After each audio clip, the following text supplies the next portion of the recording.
sharing my screen. Oops, there we go. If you're driving or anything, don't worry about doing Yeah, anything. don't look. We Don't don't look, want to. don't write, don't do anything.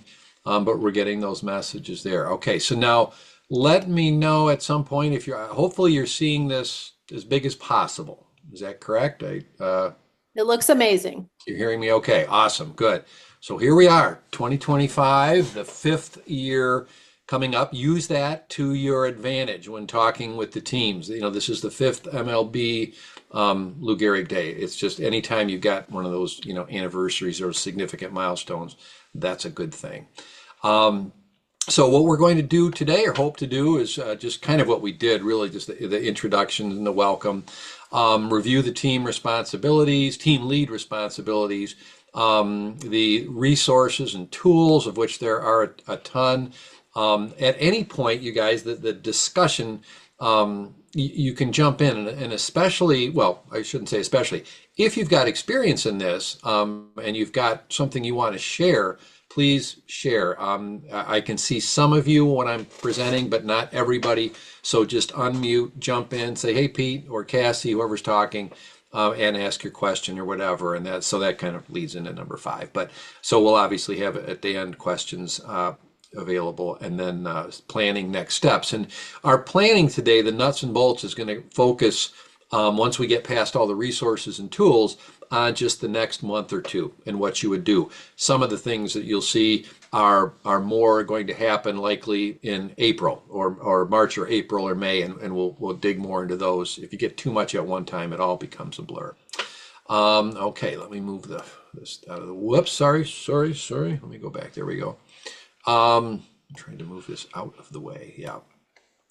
So the objectives is that all of you are team leads, you and then the ones who will view this later will kind of be aligned and on the same page, if you will.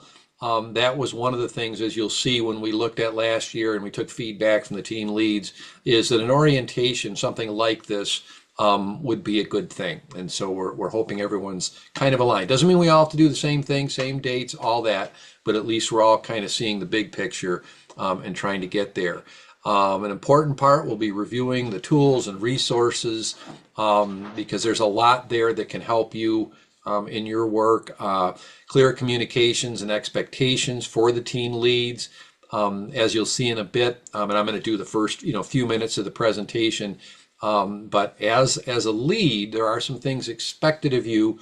However, we do realize you're volunteers, and so but if you can kind of say, hey, this is where I'm shooting, this is what I want to get done, it will help have a great day in your local area. We do have a task list, if you will, and it's more for, a timeline on when certain things, you want to target that.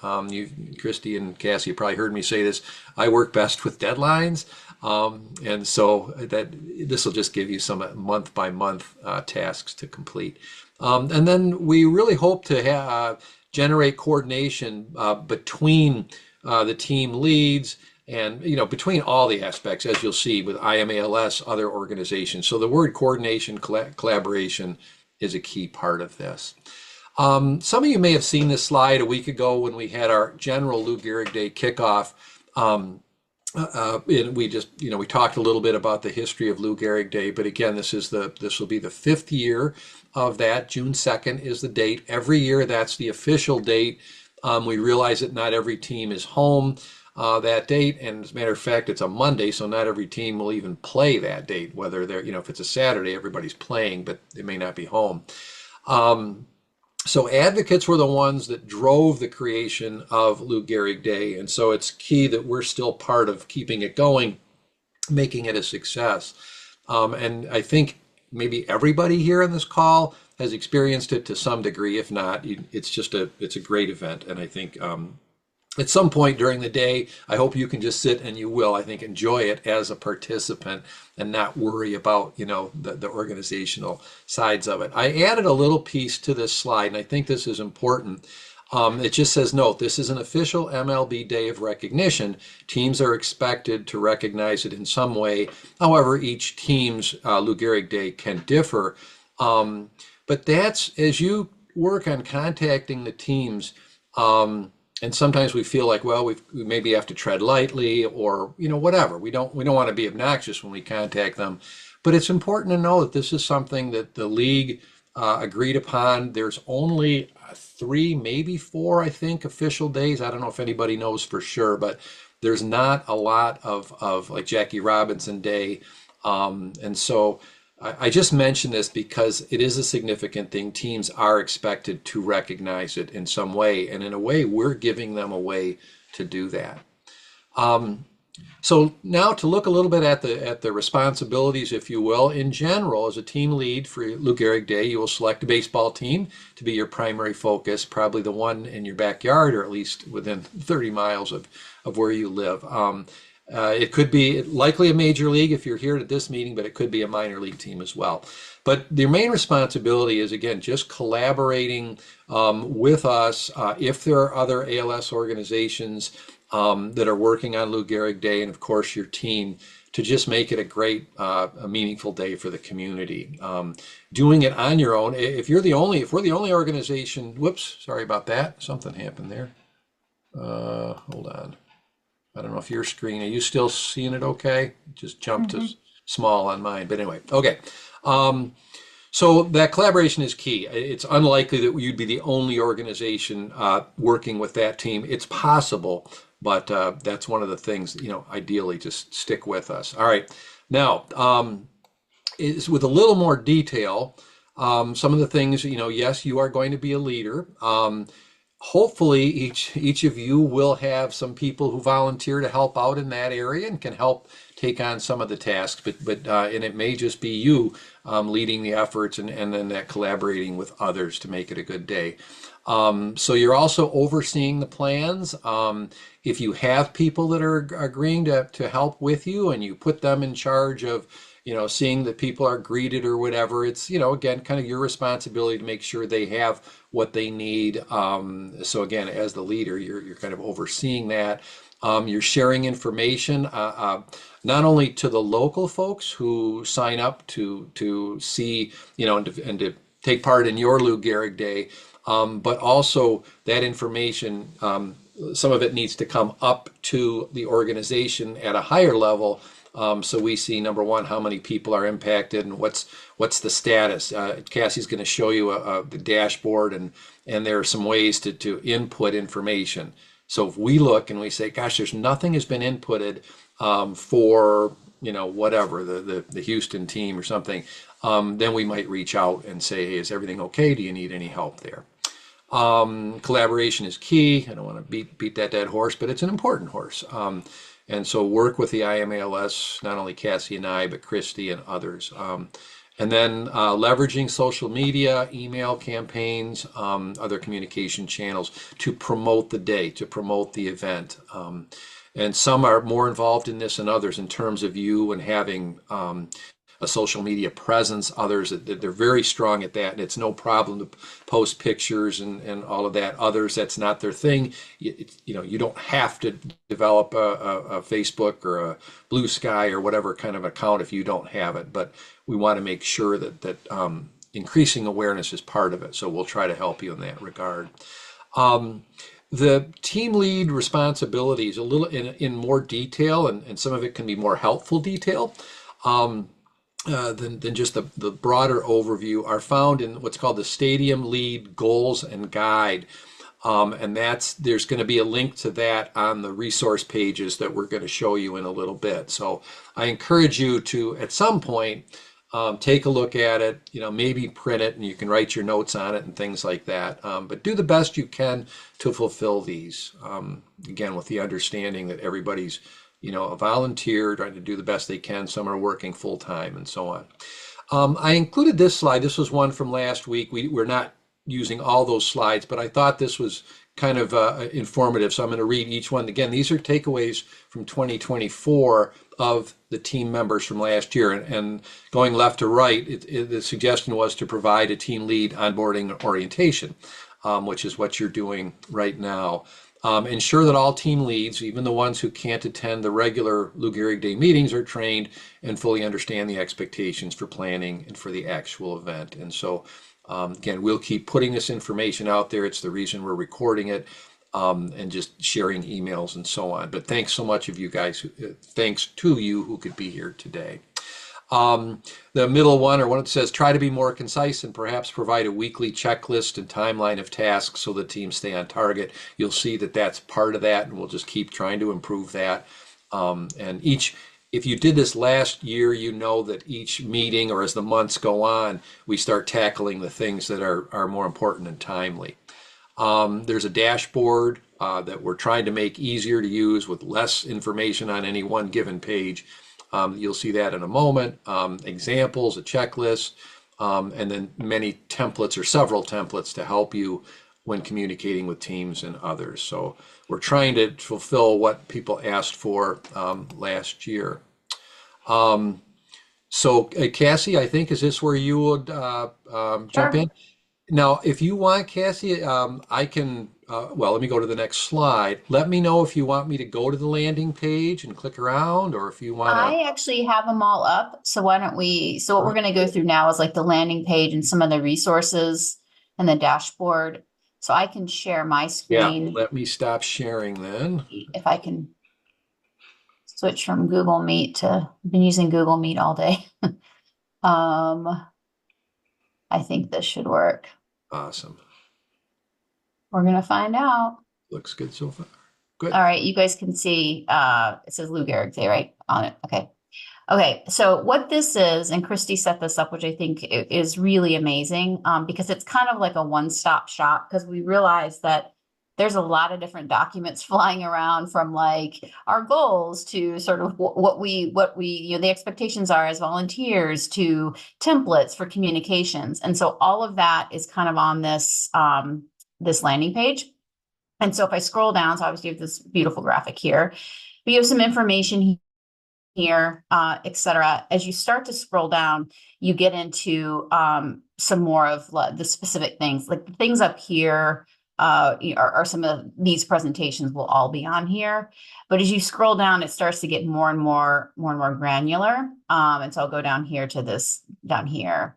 So this talks to like what Pete was just talking about. Here's a link to the Stadium Leads Goals and Guide. If you want more detail on very specific, if you go in there, you'll see it's a Word document that's especially designed for newer team leads, where if this is your first time doing this, it kind of helps you organize, okay, what do I need to be doing, and what are the expectations for the day, and all the planning and all of that. The timeline and checklist, which we're going to go through in a minute. The communication templates, there's a lot of things in here. As many of you remember from last year, it's things from like, how do I draft an email to the ballpark, to, okay, now I have this list of people that are interested in my event in my city, and what kind of communications do I want to be sending out to them, and like at what frequency. And so that's all in here. And then we have sort of this section which I think is really cool, is especially when you're there. And I think we all obviously have a personal relationship to ALS, but this was really interesting for me, just to kind of go in and say, if I want to do my elevator pitch of exactly what is this and what are we trying to do as an organization, this is really helpful, especially when I'm an introvert, so to do small talk is really hard for me. So to have something to say that I've read ahead of time, it's kind of cool when you're at any kind of event and you really want to advocate for this organization, or ALS in general. And then a bunch of books and things like that. So all the information that we share out via the emails, which I realize there's a lot of, are all going to be contained on this dashboard, which is amazing. Okay, so the first thing I want to go over is the dashboard. And I'm going to switch to this and tell me if you guys see the dash. Do you see the dashboard now? Okay, good. I did the right sharing. Okay. So if we go, a lot of you will remember this from last year, and there was a lot of information in here. But what we've tried to do this year is almost condense it and make it very clear as a team lead and a volunteer, what you're supposed to do with the information and what we need you to input. So this first one is just at a glance. These will be updated. It's basically a summary page, and it's going to drive from these subsequent pages. So the ones to pay attention to are the tabs that we're going to go through now. So this first one is, this is a list of all the teams here and all of the volunteers. what's cool about this is as Pete and Christy has reinforced it, we've sent out this survey basically saying, here's the different ways that you can become involved. You can just be a community organizer. You can just be a social media advocate. You as a team lead will be able to go in here and say, if you wanted to, I can go on to my team and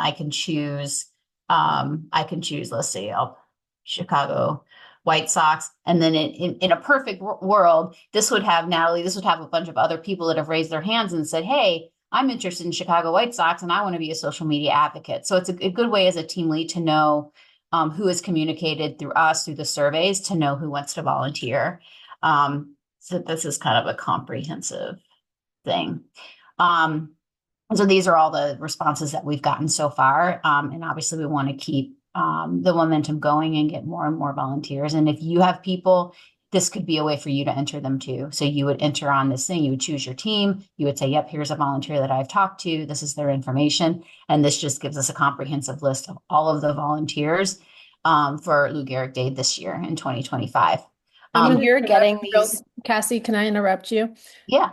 I just want to say that Kassie and Pete, I am blown away by what you did with this dashboard because I did nothing. So when you're looking at this, everybody know that Kassie and Pete have put a lot of effort and time into this, and it is amazing. And I thank you for making it so user-friendly for everybody. Sure thing. And I just jumping in and that this is Cassie's work, but Natalie, did you have a comment? Yeah. Yeah. So the other people that have like reached out, like Cassie, you were saying, like, oh, like I live in, like Chicago, like I'll help with social media, whatever. Are those leads coming to us through the IMALS website? No. So I think and correct me if I'm wrong, Chrissy, those are primarily coming through the survey that we've sent out saying, hey, this is a call for volunteers. Got It's it. not through the IMLS website. Now, that's an idea, right? Like, I think at this point, if we don't start getting more bites on the survey, we might want to open that up. So yeah, so it's kind of a spin-off on both things because when we did the Lou Gehrig Day kickoff meeting last week, 2 weeks ago, I don't even know. I don't know what day it is. I've been thinking it was Friday all day. So we asked for people's interest, and then anybody who responded to that is now a part of the Lou Gehrig Day listserv. And so those folks are also getting the emails now so that they can sign up. But I totally agree with you, Kassie. If we are looking and saying, okay, well, we're really struggling. We did this last year too, where we were real, we had some team leads, they dropped off. We can do a push within not only our core team, but we can have Emily and we have a new director of marketing and communications. They can do a push out in social media. To help drive volunteers to this because we do have a lot of people, and like Maggie is a prime example. She's on another team and knew of Lou Gehrig Day because she went, and so we may have other people on other teams that are interested that we can kind of pull from as well. Oh, go ahead. I'm sorry. Oh, that's okay. Thank you, though. That's how I found out about this originally last year. It was like the push for like we need people for specific. It was a bunch of teams, but the White Sox was on there. Right. And I had been on like I was on the legislative team email list. There was another one, but it was when I saw it on Instagram. I'll never forget. I was in the bathroom. I was like, wait a second. I want to do this. And it was really like ALS and the White Sox. So I like emailed everyone. I thought it was super competitive. I emailed everyone I knew. I was like, please let me do it. So I think the like social media push, because I think there's like a lot of quiet lurkers too. Yeah, especially if you can get their team that they are already a fan of. Yeah. Yeah. And so I don't know if we've said that or you're going to get to it, Kassie. I think so. Sorry that I'm going to step on your toes here for a second. So if you'll notice on this list, not all of the teams have volunteers listed because after our survey and feedback from all the teams and the team leads and all the participants last year, we said, where will our efforts be best utilized this year? So we said, let's look at the top teams that had the most engagement, the most community member involvement, the most people who actually not just signed up, but actually went and attended the games. And we said there's 16 of these teams that kind of rose to the top. So that's going to be our focus. Now, that doesn't mean we're not going to engage with the other teams as well. This just means these are the ones that we're going to actively go after for ticket links. We're going to actively engage with. We're going to have as much active participation as possible. And within those 16 teams, 10 of them, and we don't know those 10 yet, we're going to partner with the Live Like Lou Foundation because they are working to identify the 10 MLB teams that they will partner with where they give out the scholarships and whatnot. And so we already met with Cassie, Pete, and I met with Wendy at Live Like Lou to say, how can we support you? Because they don't have the volunteer infrastructure that we do. And there's only 4 employees at Live Like Lou. So our group is going to partner with those 10 teams to put together the community outreach portion of it, the pregame, the meetup, and all that. So there may be some overlap. There may be some additional teams on here. And even if a team, we said, we're not going to chase after a ticket link, but if folks are interested in their town or their city, they still want to do that pregame meetup and just get their community members together, we're still going to support that as well. Yeah, that's a good segue too, because the way to read the ones in blue are the 16 Yep. teams that we just talked about. Were they in any particular order? Sorry. I don't think so on here. Okay. When we identify, I mean, I can pull it up and show you. It was just, I pulled up the roster from the database. You all can see it from last year, the database, and said, okay, these were the teams. You know, a team that only had 2 community members show up, maybe we're not going to put as much effort into that one as some of the others that had like, 50, 60, 100 people attend. Yeah. But the other ones here, so that's what this first column is. So these are the ones that were sort of identified in blue. But if there's a Y over here, like Baltimore Orioles is a good example, it didn't sort of make it into that 16, but obviously there's a lot of interest. We have a volunteer who wants to do it. So all of these. And so now I would put like a Y, Gia, if Cleveland is on that list. So that's what we're all kind of trying to compile. So in a perfect world, we would have all 30, right? But to Christy's point, if we had to focus, then we would just focus on that. But if there's interest, we don't want to, anybody can do it. So, right. And part of it was also based on the feedback from the team leads that last year. So if somebody said that MLB team was a real bear to work with and we couldn't get ticket links, we couldn't get communication, we ran into roadblock after roadblock, maybe we're not going to put as much effort into it this year as we did last year, because unfortunately, and if you're a veteran of this team, you know that we lost some team leads because they frankly just got so frustrated with the whole process. So the idea this year with Pete and Kassie now leading is that we will hopefully not have those same issues. And with these more focused teams and some of the team leads that are, more experienced, we're going to say, hey, can you help us with ticket links, whatever it is that we're running into issues with, so we won't have those same frustrations last year, because this is supposed to be fun. It's not supposed to be frustrating. We don't want anybody saying, F this, I'm out, I don't want any part of this again. That is not what we want to have as part of this experience. Yeah. So, and then the Live Like Lou, that's what this last column means, Live Like Lou. So once those teams are identified, these would become yeses, right? So then we know the 10, and then you can sort it that way too. So the beauty of the idea is that you could sort by your team, you could sort on who's a Live Like Lou team, etc. So that's how you read this one. The next tab is something actually I think we're gonna get to if we have time. But this is a general idea. Pete alluded to it earlier of what should you be doing in any given month? This is kind of a recommendation. Those of you that are veterans might do stuff in a different order. But this is, as we've seen, these are probably the general things you should be thinking about in January. And then as we get into April and May, et cetera. What's cool is Christy created this editable list here. So and if I click over to that, oops, hold on. This thing is in my way. So if you click on this editable checklist, it'll come up with this Word document with literally a checklist. And so if it's helpful for you, you can kind of create your own as you go through your own process. So we thought that was pretty cool just to give a pretty good direction. I know last year folks felt like they were, kind of just winging it, and this might be give a little bit more structure to it. So we'll go through some of these today. Okay, so now we get into things where, as a team lead, you would be responsible for filling in. So the first one is this 2025 MLB contacts. This is something we'd want you to update. What's in here now are all the things that we had from last year, which should be a great start, right? So if you're new and be like, okay, great, I have no idea even who to start with. This can kind of give you a starting point. But as we all know, people move around all the time. Some of these people might not even be with the ballpark anymore. So what we want to do is kind of create a new list every year. We'll still have the old list. If you kind of go over the 2024 materials are back here, so we won't lose that information.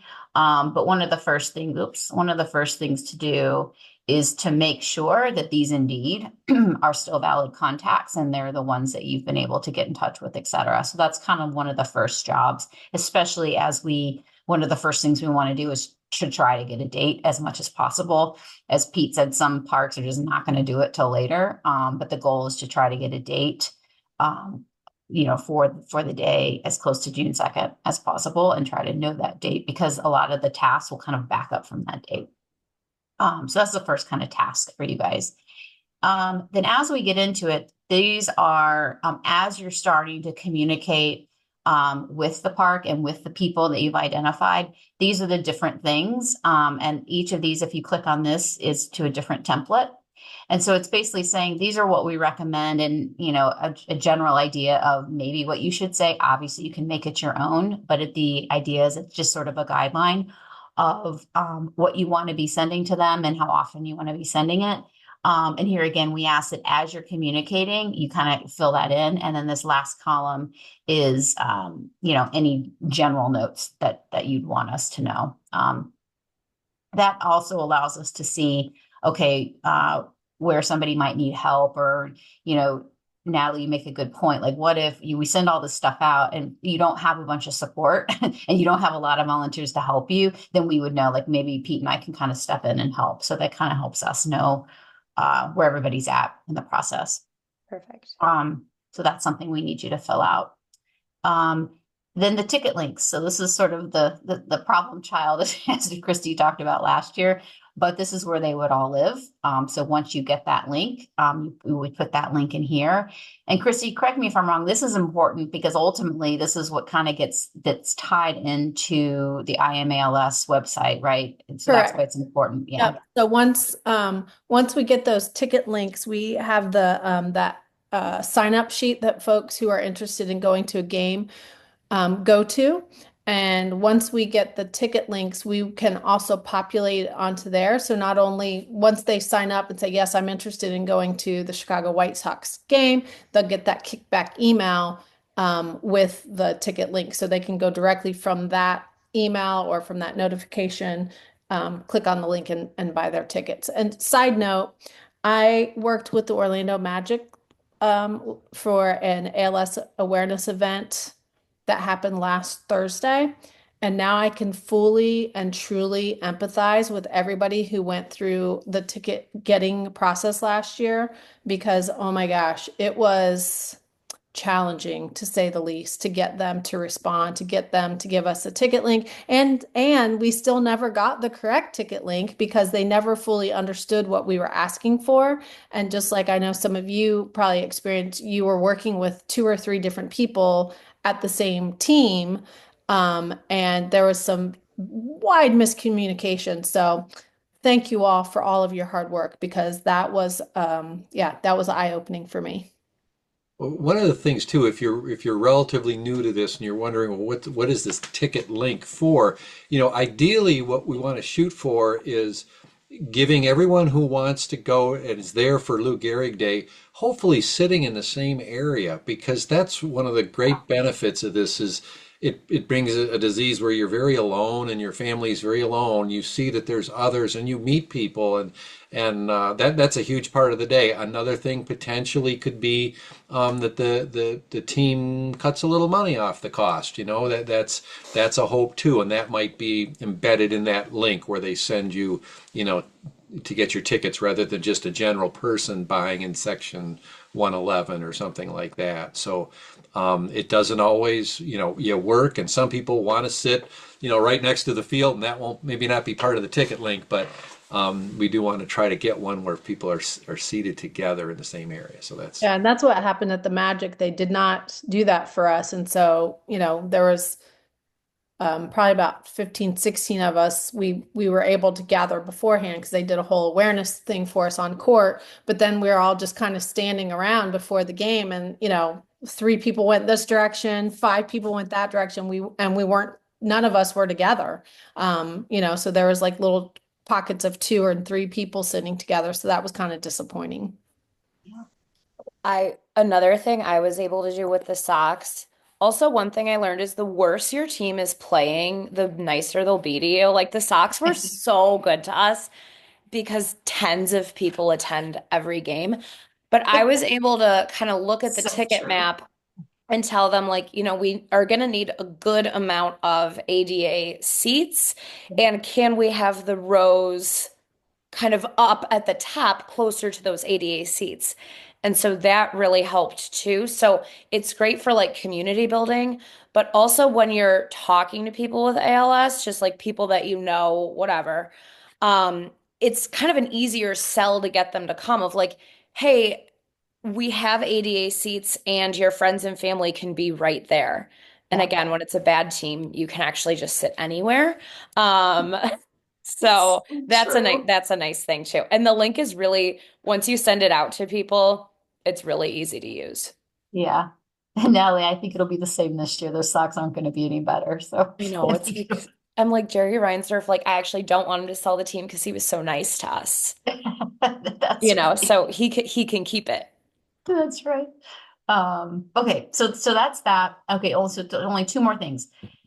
What we also do, and I think we're going to do it again this year, is these little posters. We did them at the Sox last year, and a lot of people fill them out. It's like, what was it? My ALS star is, and you write the name, and it's just a good way to meet people, as Pete said, of from different organizations, and just a good kind of conversation starter. So this is like very tactical, but essentially at some point we're going to say, okay, we need to understand like how many posters do you think that you need, et cetera. We're probably going to streamline this process a little bit last year. I think, yeah, Christy's nodding. Last year we had, different printers, et cetera. So we're probably going to centralize that a bit. But when the time comes, that's all this really means. And say, yeah, this is how many people I'm interested in. This is how many I think I'm going to need. And that's pretty much what's needed on this one. Yeah, and Um, let me just say on that, for the My ALS All-Star is whatever. That's what it was. Yeah. We also had the additional handouts and flyers, and the feedback that we got was it was very cumbersome to carry those signs and these signs. People, what do you do with a handout at a game, gets folded, put it in a pocket somewhere. So I think this year, instead of doing all of that, we're just going to have the one My ALS All-Star is, and on the back of it, we're going to put, we're still working on it. Just put imals.org and put a QR code on it. So when you're holding it up, people can just hold up their camera, scan it, and then they can go right to the page. That way, as folks going to the game, you're not carrying, reams of Yeah. paper in with you that are as just you're just going to see it scattered around the stadium. So we're working on what makes the most sense. And then yes, to Cassie's point, we're going to try to figure out how, instead of working with 30 different printers, we're going to have, hopefully we're just going to do it in-house, and we'll just mail it to everybody, the team leads instead. Yeah. Fingers crossed. Fingers crossed. Yeah. Okay, and then the last thing, and this is almost post event, I guess pre and post, but the idea is that obviously you'd have your game date in here, how many signups you had, and then if you've sent the emails out, and then I'm missing actually a column in here. I think at the end of the day, it'd be like how many people were actually there, was another column that has been that will be added back into this. And that way we can just keep we know an idea. Well, we have a goal around this, don't we, Christy, of like ultimately, what was it? Was it 1,000 per or something like that? Yeah, I have to look Or up. 1,000 total, maybe. Yeah. Yeah. Um, can I address some of the comments that are coming in just because Yes. they're relevant to what we're talking about right now? Yes. So Gia was saying, and somebody else I saw earlier in the comments too, about working with other ALS associations to get those ticket links and to try to collaborate. Um, Yes, in Christie's dream world, all of the ALS organizations would say, yes, let's hold hands and go in together and, share ticket links and share experiences and let a mix of your community members and our community members be part of the on-field experience. Unfortunately, that is not the world that we actually live in, and each of the teams can do whatever they want. So we learned last year that some of the teams have their legacy partners. So they will always work with, like Live Like Lou, for example. They will always work with Augie's Quest. They'll always work with so and so. And because they are these legacy partners who they just have these ongoing relationships with, they're always going to get full attention. What I have been working on doing is I've been meeting with somebody from the ALS Association, as well as there's 9 total ALS organizations that we're all working together on this kind of ask for sports so that we can hopefully get this to be more collaborative effort. So like the Cincinnati Reds, for example, they were amazing. They worked with all of us, all of the organizations across the board, and said, how can we support each of you individually and as just ALS as one united front. So hopefully this year we're going to have better partnerships with these. And I know some of the ALS organizations get a little stingy in sharing because they do fundraising as part of their team link. So they will upcharge their tickets. And we have historically not done that because we feel that ALS is a very expensive disease. We want our community members to go have fun. We don't want them to say, oh man, I could really use that extra $6 or whatever the upcharge is for X. And so we've historically not been part of that upcharging. And that has been a point of challenge as well, because again, the other organizations are thinking, well, if we have our ticket link and you have your ticket link, people who aren't going to pay more for a ticket are going to be part of yours. So I think it's just going to be an individual team focus that we're going to have to do. So each team, we're just going to have to put our heads together and figure out how do we collaborate? How do we get these other teams to be part of, or organizations to be part of the greater mission? And then I saw a comment earlier about, I reached out to the team eight ways to Sunday and they just never got back to me. And again, that's unfortunately we experience that in many teams where there's 3 different people within the organization, within the MLB teams. One's working on individual tickets, one's working on group tickets, one's working on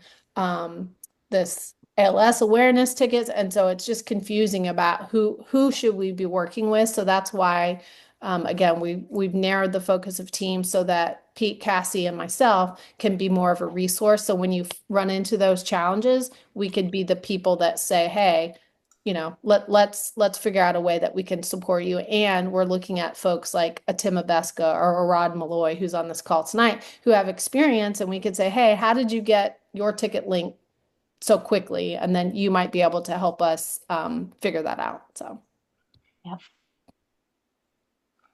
Yeah, so that's kind of it for the dashboard. I mean, like I said, there's other 2024 things in here that if you're just stuck or etc. And also so we have as reference.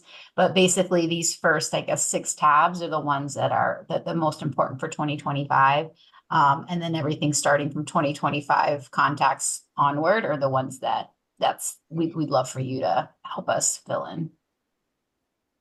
That's kind of it. For this part, I can stop sharing.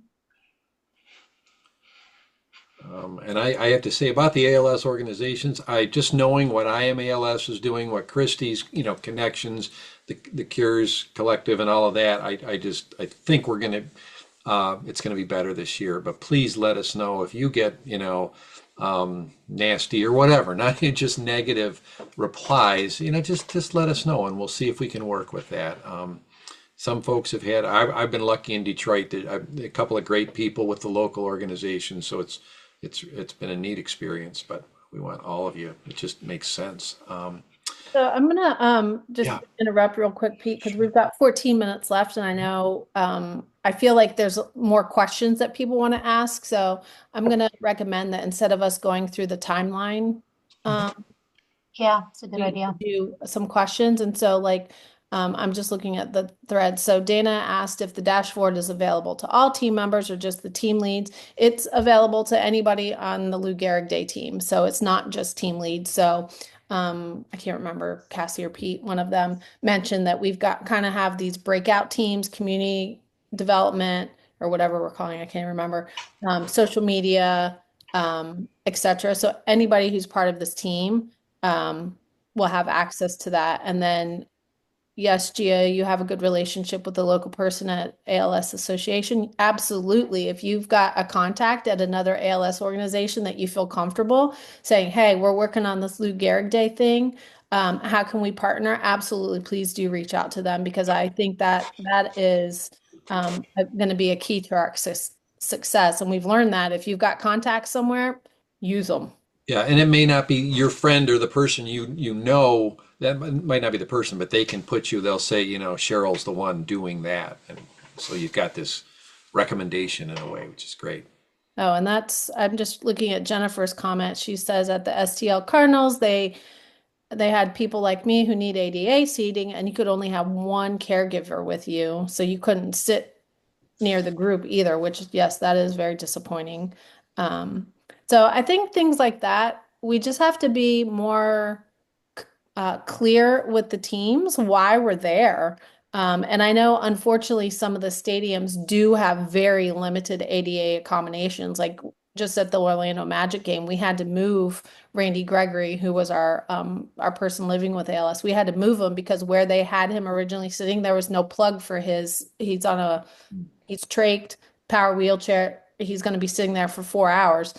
There was no plug there, and that didn't even dawn on them. Oh, that is an accommodation that we're going to need. So I think as we're working on the ask, we just have to be very clear with why we're there and what we need. Which is why it's beneficial for you guys just even to hear that. That's something to think about as you start to build the relationships. Thinking of that ahead of time, and we just learn from each other. So Jennifer, since this is accessibility is your specialty, maybe you can share some tips and tricks or even some language that we can put into our templates that when other folks are asking for those accommodations, we can share that with them.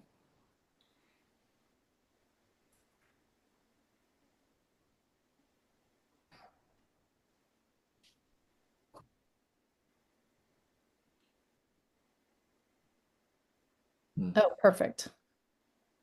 Well, um, can you share the last slide, either Pete or Cassie, it has all of our contact information? Because you can, Jennifer, if you will just shoot that over to us, we could easily put that into somewhere on our page so that others can learn from it and even share their own experiences as well and their own information. It's critical to get this information ahead of time if you can. I mean, not that it's, but I remember my first year doing this, and I think it was 3 years ago. For the ADA seats, the people actually had to take their ticket, go to some little office in the stadium, and luckily, like the Tigers were not great either, so there was room, but they had to exchange them for an ADA seating, and it was just like, oh my gosh, I didn't know that in advance. In past years, the Tigers have actually provided some seats that are ADA ahead of time, which has been good. But Yeah, that's crazy. Make one more step, right? oh yeah, it was, and I kind of went with the person. We found this little office, and they did the switch. But thinking really, All right, in our last 10 minutes together, what other questions, thoughts, concerns, things that you want to share with the rest of us? one thing that like I know that I asked with the White Sox, and it's a little bit different because they were really gracious and offered like we were working with Les Turner, which is local in Chicago, ALS Association and the Muscular Dystrophy Association, and they offered each one of our orgs like an on-field experience. So like throwing out the first pitch, handing over the game ball, handing over the lineup card, and someone shouting out play ball. But that was something I asked about like the material on the ground and like how you get to the field. So I think that's something that like the teams don't necessarily think about. They're like, oh yeah, we have ADA seating or whatever. But we as either like people with ALS or like caregivers of people with ALS, like you think like, okay, like how high is the threshold? You know, is there like one step? So I asked a lot of those questions too. The Sox also, we had like a tailgate meetup beforehand. And I made like a little thing on Canva that I sent out to everyone that signed up. And so I wrote out, and I either went to the park ahead of time for a game or I looked on Google Earth, No, I but I think you put it went. in, I think I remember you telling us you were going to go ahead and scout it out for the yeah. day. Yeah. And so I put it in the like Canva thing of like, how far of a walk is it? And I was like, it's kind of a walk, but it's all paved. There's curb cuts. And when I sent it to my sister, she didn't know I made that Canva. And she was like, oh my God, like the White Sox thought of all of that. I was like, no, they didn't think of that. I thought of that. But it was one of those, and she's an occupational therapist of all things. And she was like, see, those are the things that like more people like need to think about. So I think if we, and it sucks and they should, but if we do that legwork ahead of time of like, okay, like are the bathrooms that are close to the ADA seats, like, are they ADA bathrooms? You know, are there plugs? Like, asking those questions. It also kind of plants in their head, like, oh, we have to like accommodate these people, and they should, right? So, nicely. But even like the White Sox, again, if they're bad and they have a new stadium, you'll have a great experience.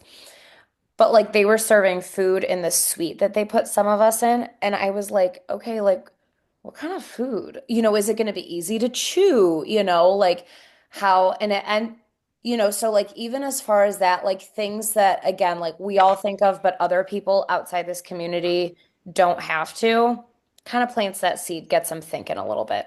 Yeah, I like that.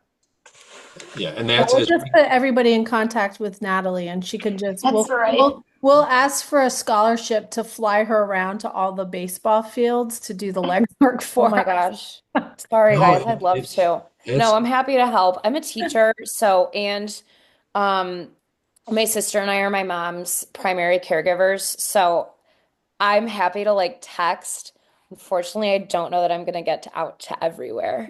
But yeah, I'm happy to help. Yeah, I love that. Thank Jack you. of all that, trades, master of none, you know. that's something that will, as we go into the year, and it's going to go quickly the next few months, but that's definitely something that you want to share. Parking, I can't remember if that was something you had mentioned, but that's something where I confirmed, with the Tigers, what do they have to do? And the seats, now this is probably asking too much, but are the seats relatively close to the parking where they don't have to go up 3 levels and all of that? So all great stuff, you guys. So thanks, Natalie and Jennifer, for keeping us moving on that. I love it. Any other questions? There was just one thing I want, in terms of tasks. So as you leave this, we're midway through January. It's not too early to, check that list for those contacts for your team. And maybe it's the same contact that you used last year, but reach out. I don't know if my guy is still there. So I'm going to reach out shortly and see. At one point, one of the years, he said, "Oh, this was like in June." I thanked him, and he said, "Ah, great. Well, we'll contact you after opening day." And I'm like, "Oh, after opening day, that's April, whatever." And so, I knew I had to work earlier than that. So it's not too early to send those first emails out, and then you kind of see what you have, to work with. And we'll, we have our regular Tuesday meetings, they're normally at, oh my gosh, 4 p.m., I believe, Eastern time. But we are working to do at least one a month at the same time so that folks like Natalie who work, and can't come in the middle of the day have more options. And then certainly you don't have to wait for a meeting. If you have a question or concern, you can email Pete, Cassie, or myself, and we will, I'm happy to hop on a call with you at any time. So if anybody needs anything anytime, just email us and we will make sure that you are getting the support you need, because we don't want to just say, good luck, see you in a month. Awesome. All right. Well, I appreciate everybody here, and Pete and Cassie, thank you so much for your amazing leadership. And I think this year we've got a great team, and I'm looking forward to seeing where we all land. Just checking real quick before we go. Maggie posted, don't know if I've been added to the team for access to the dashboard. I think you'll have access. The question is, do you have like an initial link to get you there? Just put it in the chat. Yeah. And we're gonna tomorrow I will get the after our meetings always, Emily's our person, Emily internally, Emily Johnson. She'll turn this into a YouTube link, and then Peter Cassie will send you a follow-up with all of the information, the presentation from today. We'll make sure you have all the links to get to everything that you need access to.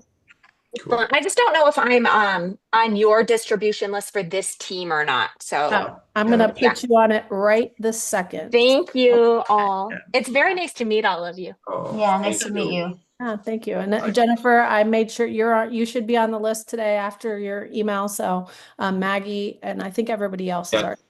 If So you're not getting these, please let us know, because some things, like I know Gia, I saw that she submitted the form, I believe, but it hadn't been, I have that in a different area, and then we need to transfer that over to the team dashboard and so on. So yeah, we just have to let make us know. sure that you're on the list serve that we do internally. So we'll get you on that. So.